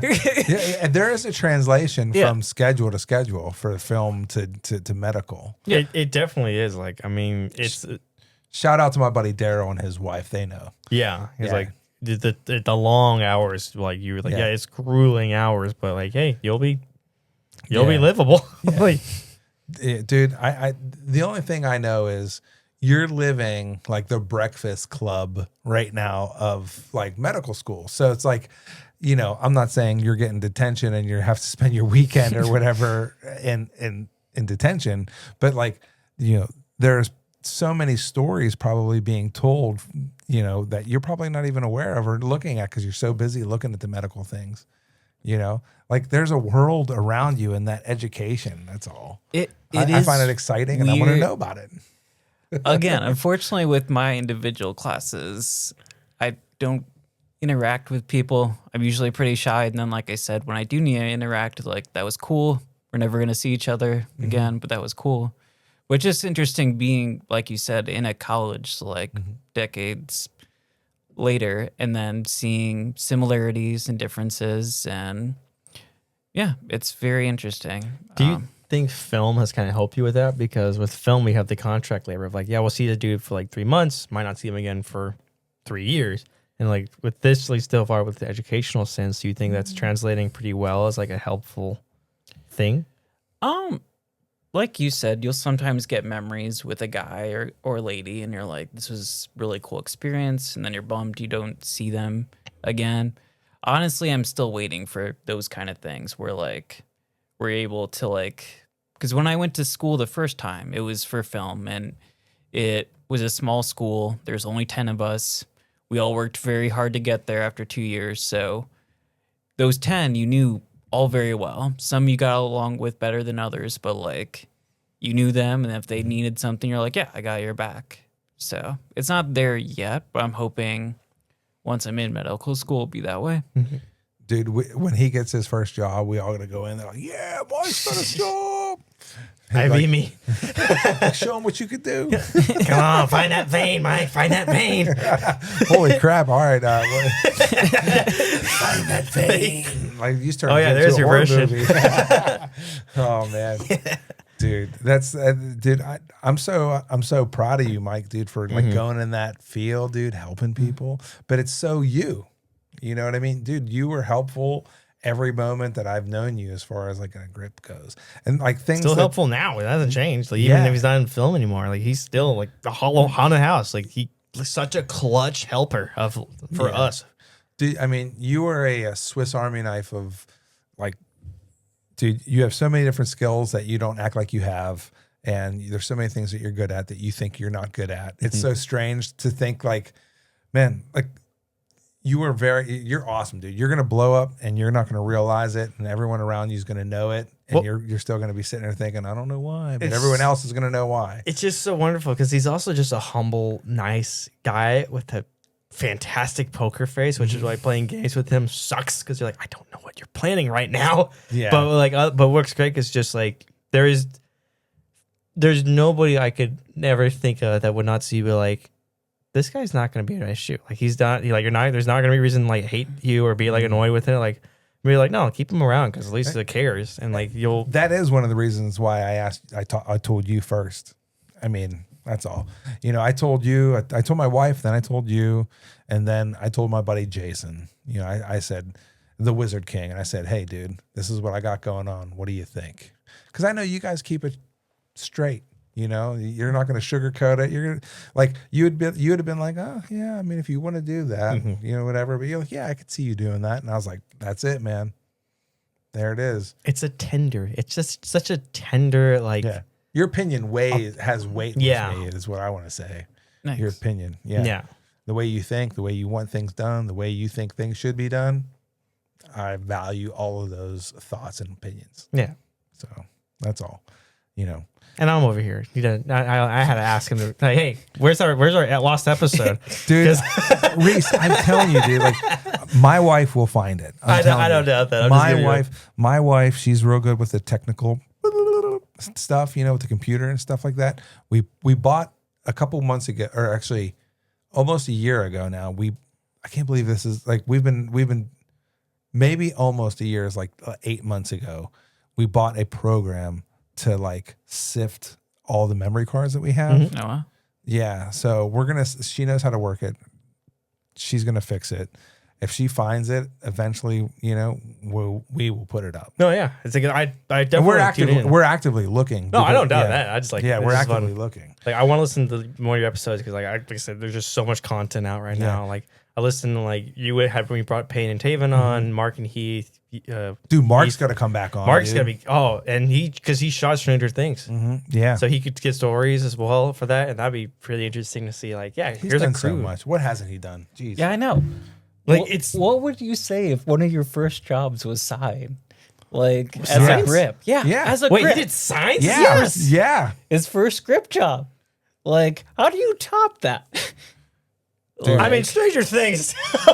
No, Ozark, House of Cards, like House of Cards. A House of Cards, I think, crazy would be top resume. Stranger Things. Mark is a heavy. He's heavy hitter, yeah. Well, heavy. You get him and Dave both on. Like Dave, dude, Mark's going to be on Dave's show. I can't wait. Is that coming out? Eventually, that's gonna be a solid because those two because he was his operator, wasn't he? Yeah. That's why they're like combo together. Like, yeah. Well, your brother was his operator first. Yeah, but Mark, dude, give your brother damn credit. Give him credit. Every show he goes on, he sits on his ass. He's like, "This is easy, guys." Like, oh, he doesn't sit on his ass. He gets called in for backup, and then there's not ever need for the backup. So he's like, "Why are you guys complaining?" Heath is so good that Heath will always support a camera. Yeah. Yes, so like, he's already on it. Like, he'll get the notes. He's great for morale, and he's just a very talented grip. Oh yeah, like, I'm surprised he's not a magician. Well, here's the card. So guess what he's doing here? No, it's so to make ends meet, he's learning how to. No, I'm just joking. He did like learning magic as like a hobby when we were like growing up in high school. Like he did the like, oh, look behind you. Prove it. No. I was not the magician. I was like, how's the trick performed? How do I break the illusion? Because nothing matters in life. One thing I expect out of both Neptunes, they both did magicianry or something like that. Where's it at? Well, he was a physical wizard. I was a technical wizard. That's how I saw it. That's why I went into games Physical, and like technical. now doing board games. I'm like, this translates pretty well. Like I know how things work and figure out how like. I still want to meet your third brother. A lot of people do, and he's just not gonna do it. Like, not gonna do it. He's just not. Like he doesn't like coming down for the heat, and he's by no means a bad brother. He really is not. No, but he's the office brother. Like you always have to have the one. If like, he's related to you guys, he's a good dude. He is. Like he's a lot more of the like out. Not I wouldn't even say outgoing. He likes to go out and do stuff to the point that me and he like just want to sit at home. We don't want to go out, but he has filled that drive to constantly want to do things, and part of it is because growing up, like Heath, we were always the host house, and Heath's group of friends came over for like parties and whatnot, like the New Year's, the celebrations and whatnot. I didn't have a lot of people growing up because I've always had a private, like what is it, lifestyle. Like I don't really care to socialize. I can do it, but I like my privacy. It's just how it is. And so Trace is kind of trying to kind of seek that out now as an adult. Of like trying to get that atmosphere he's kind of missed out on a lot. Yeah. Well, I hope he gets what he wants, man. Oh, he's doing great. Like he's working HR for a geoscience thing. Every time we ask him, like, what do you do? Like, geoscience. What is that? Is that geography or is it? We don't know. Does he just work on geos all day long? Like the Chevy G. I word it's one of those like jobs of like, what? no, seriously, like, what do you do to like help society move forward? Dude, it doesn't matter. It's probably a company that does something pretty good, and like he's just another tooth in the cog or whatever, and he's doing some work. He's HR. He's the guy who brings on the people to do whatever the heck they're doing, even if he doesn't seem to know what the heck they're doing or doesn't know how to describe what the heck they're doing. One thing about HR, I just look at them big as like anybody that's in HR. You'd probably do very, very good at HOA, like homeowners association stuff. Oh yeah. Like, listen, guy, I'm glad that you're coming to. I'm so glad you're coming to work, but you can't tell Rick that green is bad because he wears green shirts all the time. Like, listen, I'm sorry, Ricky, but your garage door needs to be painted.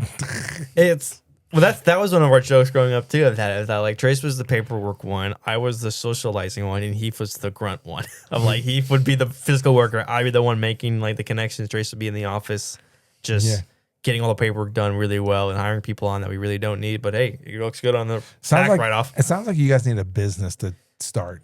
You guys would kill it. We've talked about it, but we're also like we cannot settle on what that business is, and the Candy. brothers bias would be candy. Actually, our neighbor across the street actually does work at Hershey. Yeah? Not Hershey. It's the corporate. It's the actual, like, that owns, like Reese's, Hershey, Skittles, like, all the different brands. Okay. Like, it's an umbrella thing. Yeah, Hershey, Pennsylvania. Shout out. I heard you guys smell, but you taste delicious.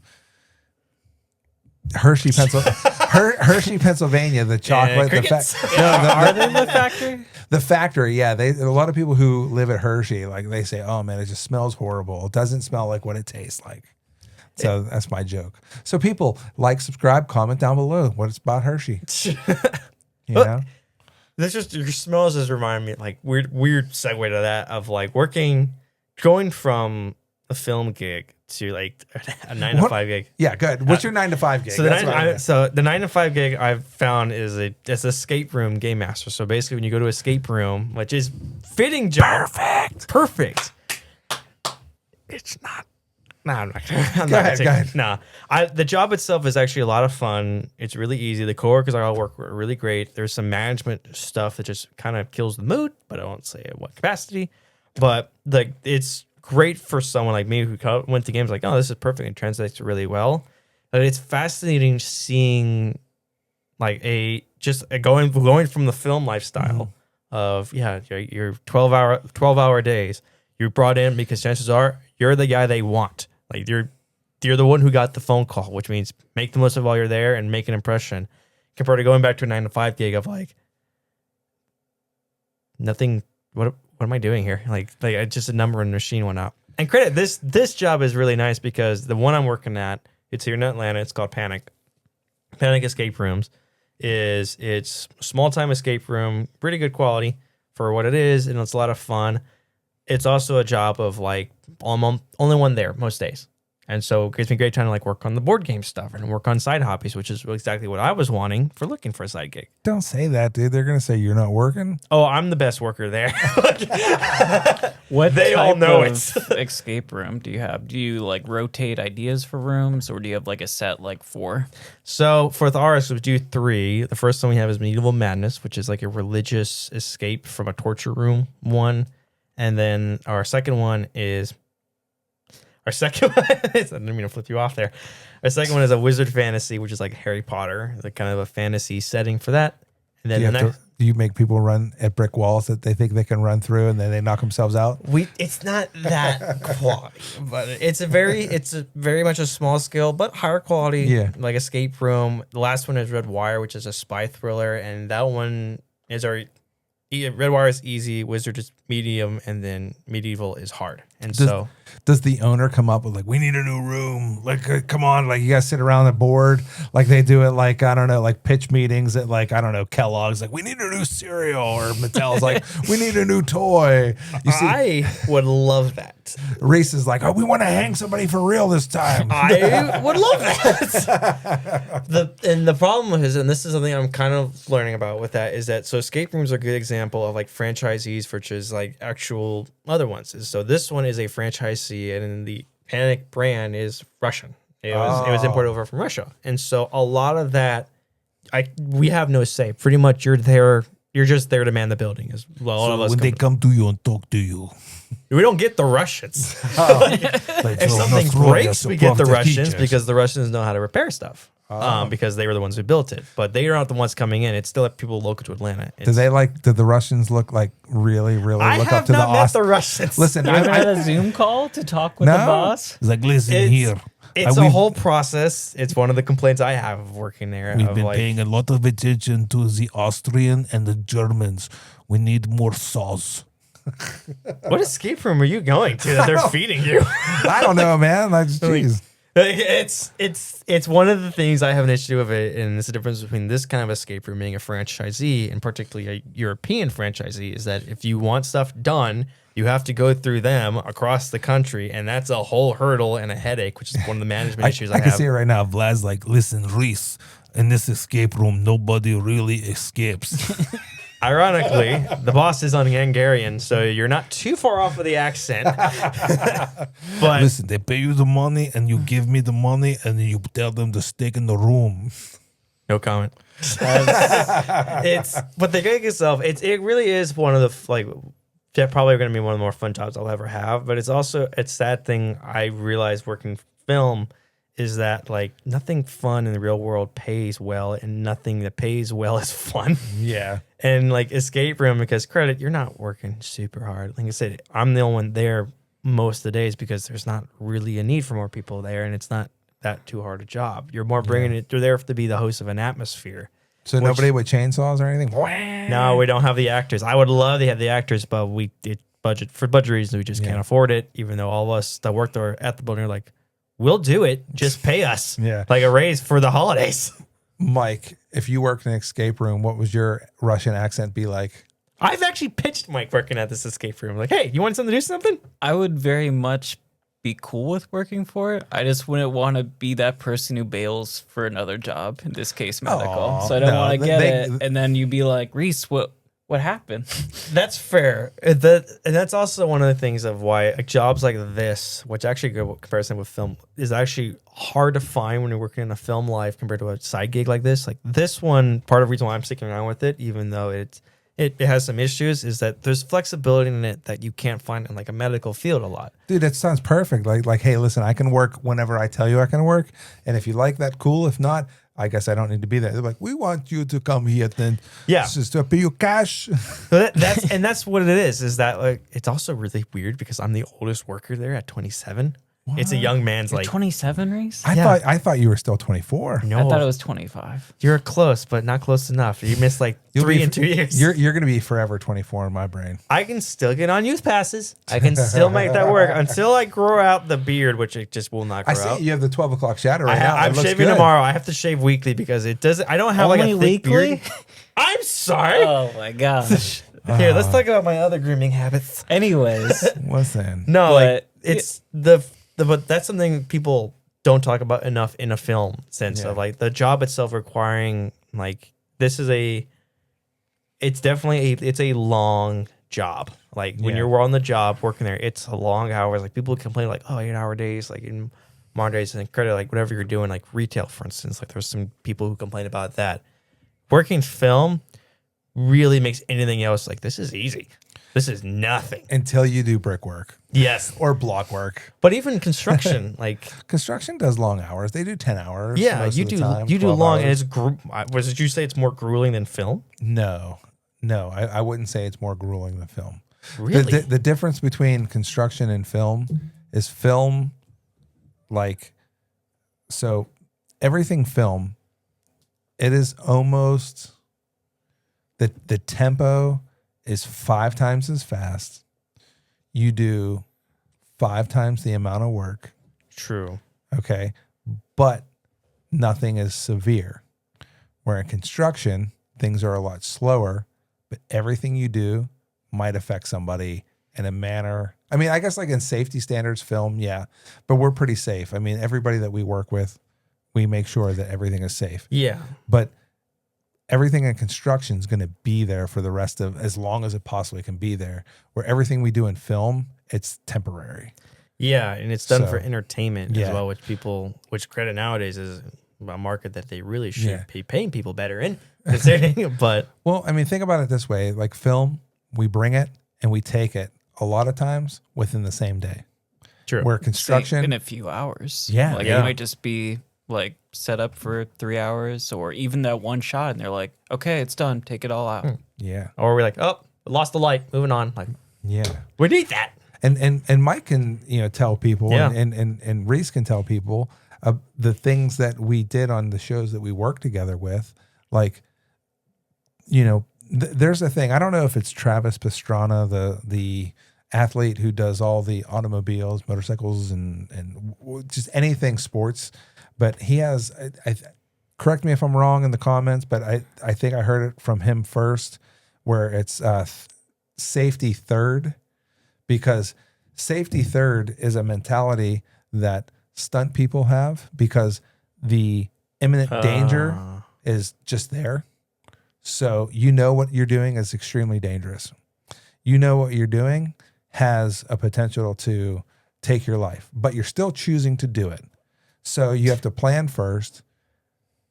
I don't know what second is, and then safety is third in that thing, and the sequence of whatever. And they still have the audacity to not give them their own awards after all these years. You know what I'm saying? Like, so for all the stunt folks out there, we think you're amazing. Even if you are long overdue for your awards. Yeah, even if it's just a tumble and a roll or a fake punch to the face, I can't even tell you how many neck injuries that someone would be like throwing their neck out, like just by acting like they're getting punched or whatever. You deserve it if in like John Wick 4, which spoiler, if you're going up a long flight of stairs and it's like a 20-minute like fall of them going down the stairs, like you deserve something for that. Yeah.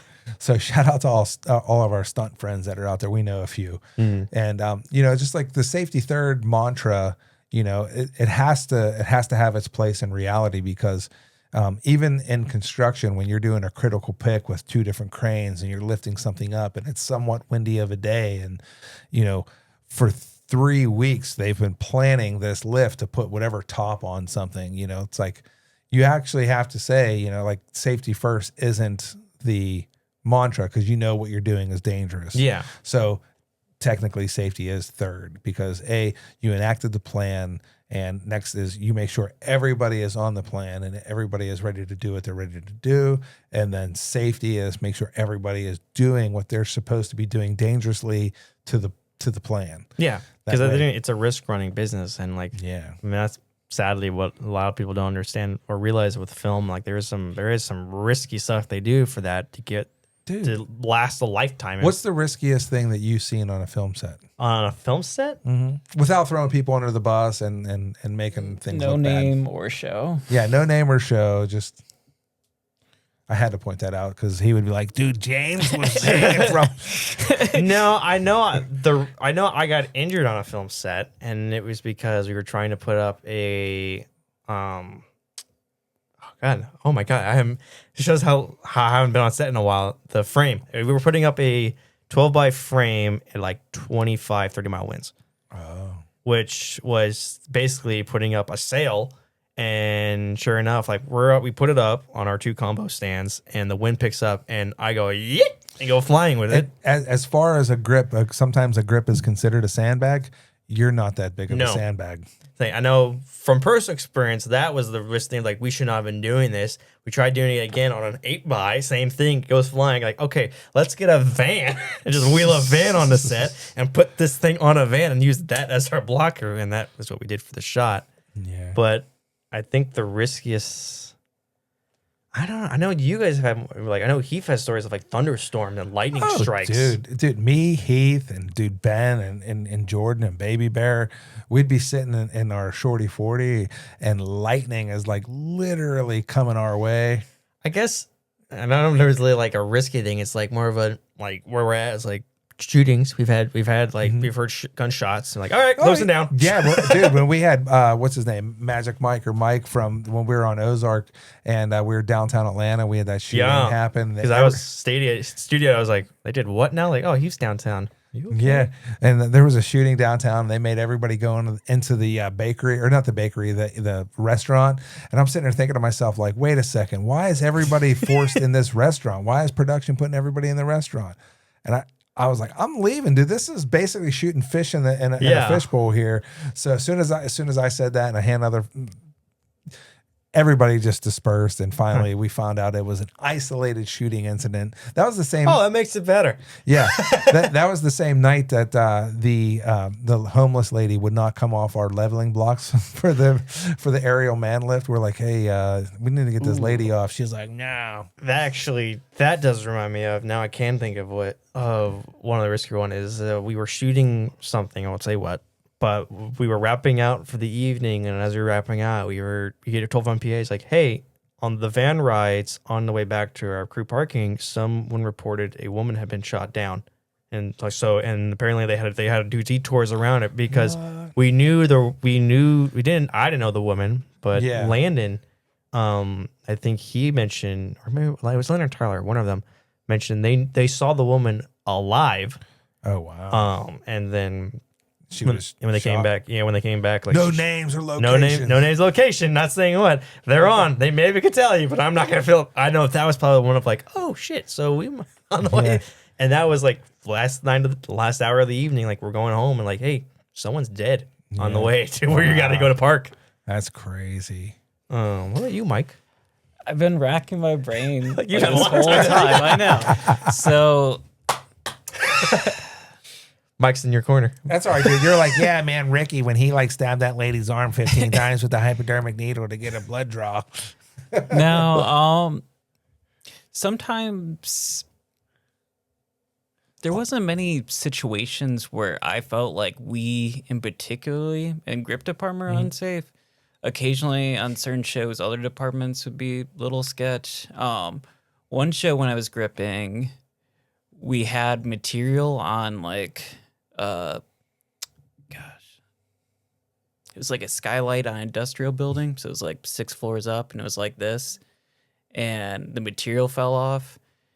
And I was asked to like climb up and like fix it. And I'm like, I don't feel comfortable doing that. Like, I'm sure I'm fine, but me dying to go clip that doesn't sound really cool. Back in the corner, like get the ladder. Listen, and my boss was like, "That's fair. It'll be good." Yeah, I know it's 45 feet in the air, and we don't have an aerial man lift at the moment. I understand you don't want to climb up. But there's also one thing too of like good bosses of like, I don't want to do that. Like, no, that's fair. Yeah, we'll just leave it. Well, and then there was another show where like I was a few years in, like, so I knew the basics of like. Lightning strikes, you're supposed to shut down. It sucks because it slows down production, but someone gets struck by lightning, then it's like, oh, I guess we should have stopped. I was just thinking of Kenny Karsler. Oh, Kenny. And then he got struck by lightning. Yeah. Did he? Do you not know the story? I don't know the story. I don't know that story. No. So from my understanding is Kenny was in one of the lifts going up, and he was struck by lightning. He had a transformer. I'm sorry. They were doing something. Is that why his hair is like so like silver white? He's such a man anymore. It's such like he's got like I just nicknamed him like Silvermane because like it's just such a like glorious like shoulder perfect goofy, like puff of silver hair. But he was in a lift and the lift went over too far, and I'm thinking it just matched like either transformer or like a power line and whatnot, and like the whole thing got electrocuted or whatnot. So like I think fire marshal arrived, the medics arrived, and they see the thing. They see the tires are like melted. And they're like, holy shit. He survived that? He's like, where's the body? Because there's no way whoever was in that is alive. And Kenny's off in the corner just he's got his Coke, his signature Coke in the hand. Me. And I guess because I don't know if he was like grounded or what, he wasn't physically touching it. Like he was okay to not do that, but it was still like boom, and then he does have an angel over him. I'm telling you. I mean, dude is a legend. He's an incredible human. I would love to have him on one day. Oh yeah, he'd be great too. Castaway, freaking Castaway. He told me, and Kenny's a super humble guy. He's like, we're doing Castaway, and it's like, I'm like, Kenny is Castaway, but you gotta have like 10 Cokes and see how many he gets dude. through.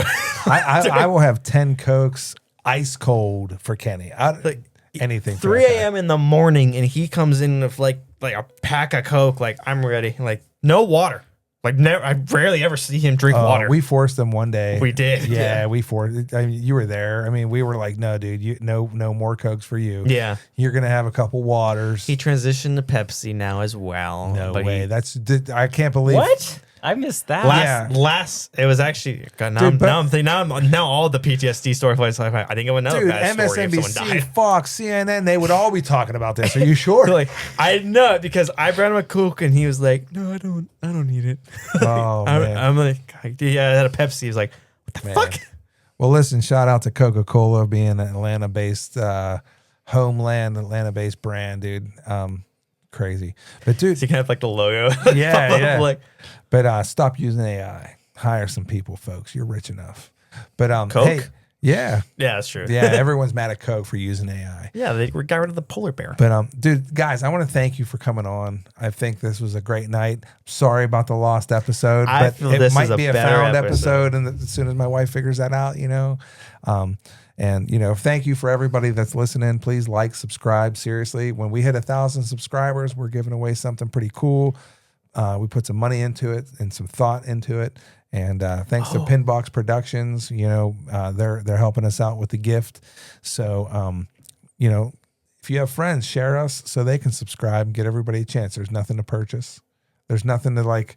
You don't have to sign blood or anything. You just like and subscribe. That's all you got to do. And I want to thank my friends for coming in, Mike and Rees. Seriously, you guys are so important to me. I'm so sorry that the episode did not get made. I feel confident more about this one. I think this was a better one personally. Oh, well, Like, yeah. As much as I love me ranting about Mass Effect last episode, which is now official TV show coming out. That's a whole other discussion. Yeah. I'll say that. I love this one a lot more personally. Yeah. Well, hey, everybody, thank you for joining in and listening and stopping by the Bob Dodd Show. We're going to continue having interesting, cool people on. So stay tuned and be a part of the group.